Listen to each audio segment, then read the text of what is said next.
every day. Clive! Oh, am I glad to see you? Is something wrong? It's Blackthorn.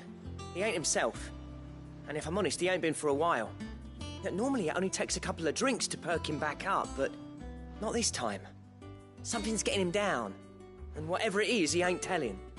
It's like he's lost his spark, you know? He's barely got enough fire in his belly to get the ump about stuff. But I'm thinking he might if we both bent his ear, because he respects you, innit?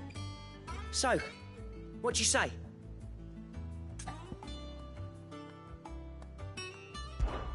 Fine. If you think it will help. I knew you'd understand. But if he doesn't want to talk, we let him be. He'll open up when he's ready. All right. Now, he'll only smell a rat if we both turn up at once. So, I'll go first.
And you can meet us at the forge.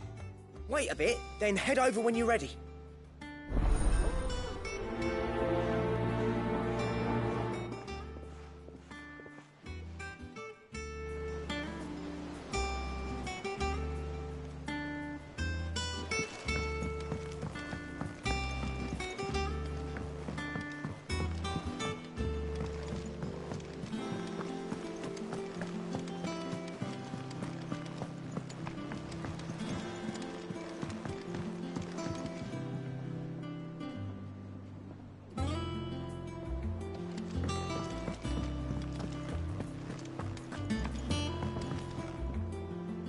I didn't take you for a scholar, Ivan.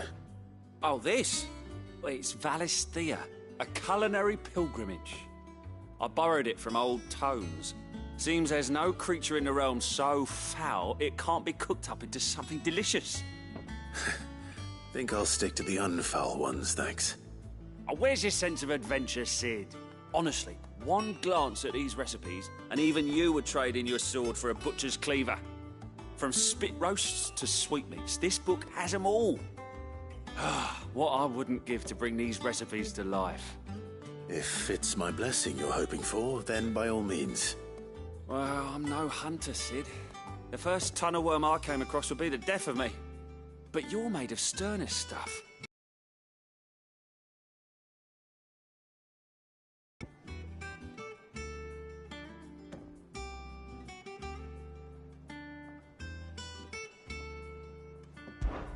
Something tells me you won't be taking no for an answer. Fine, I'll help. Fantastic! Thank you. So, dare I ask what's on the menu? Chance's Stew. It was once a favourite among the gourmands of Oriflamme, if the author is to be believed. Though Molly's never heard of it. The only problem is that while the recipe is extremely detailed in most respects, it's infuriatingly cryptic as to the main ingredient. A beast, no doubt. Most likely something that would make easy work of a simple cook with more broth than brawn, but unwanted violets. I've no idea what they might be. Does the book say anything else? Well, only that the sweetest violets sprout atop the bed of roses. Roses. Rosaria, perhaps? One of the butchers in Martha's Rest might know something. I'll ask next time I'm there.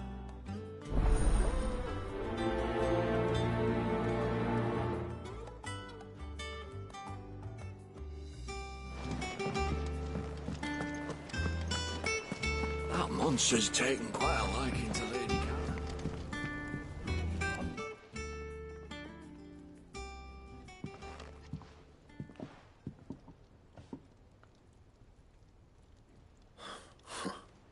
First August, and now you. What are you pair up to? What's it got to do with me? August was worried that something had been weighing on your mind. I thought you might want to talk about it. Did you now? I told you not to stick your nose in my business. What'd you go and do? Clive just wants to help, innit? What's so bad about that? Talk to him. You never know, you might feel better for getting it all out in the open. Please, mate. I'm worried about you. Phil, shut you up. It's nothing, really. Stupid. Not the sort of thing you bother people about. Why don't you tell us all the same?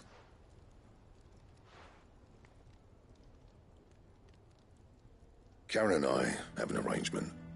I keep an eye on Goots, and she shows me what the competition's up to. Interesting arms and armor, things like that. Anyway, the other day, she shows me a cuirass she's come by. Masterpiece of level work. Light, supple, and tougher than it had any right to be.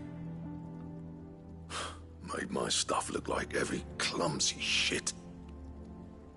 I should have brought the bastard thing there and then just to study it, but I was too proud. Now, every time I reach for my hammer, I'm reminded that I'm not the craftsman I thought I was. There. You happy? You got what you came for. Now piss off. All right. We're going.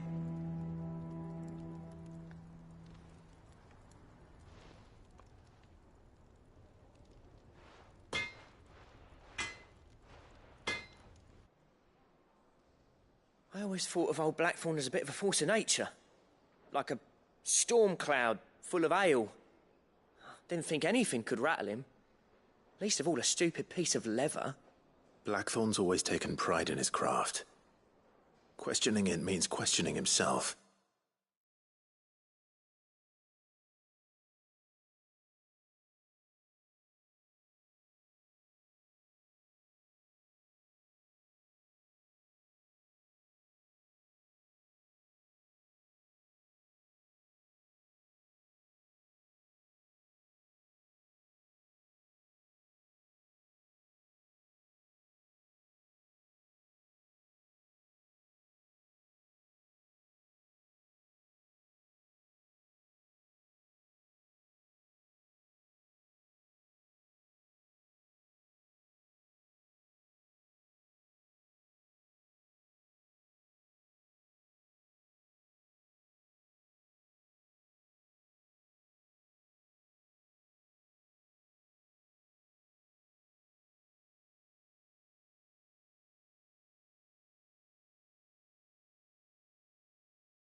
Something tells me this is only going to get worse. If he has doubts, it will affect his work, which will only add to his problems. We need to nip this in the bud. I couldn't agree more. He said he should have bought that cuirass. Perhaps we should track it down for him. Assuming you're happy to help, that is. Too bloody right I am. Glad to hear it. First things first, then. We need to speak to Karen.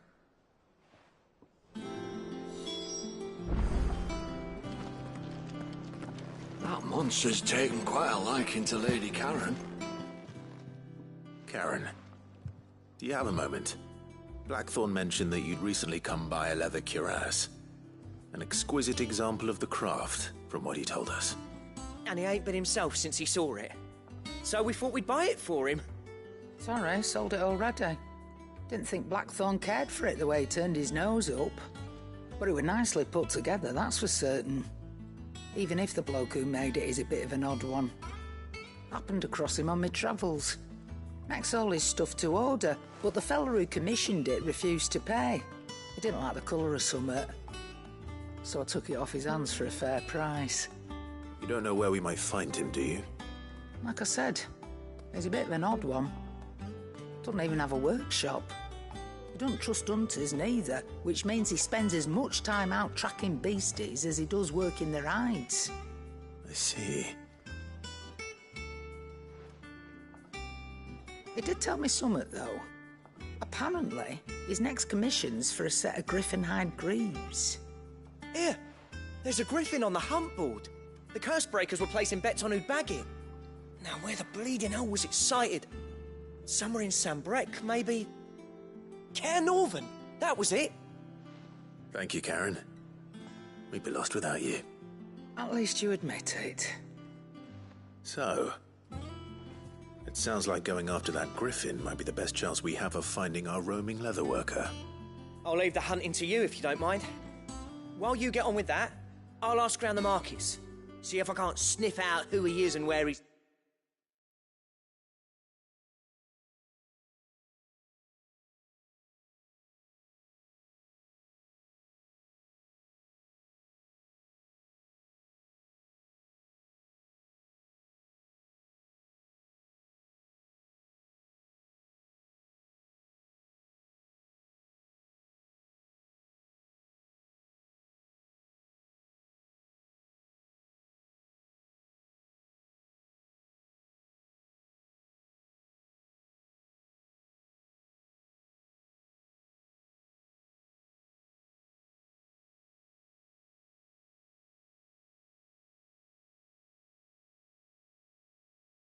hiding. Good idea. Hopefully one of us will be able to track him down.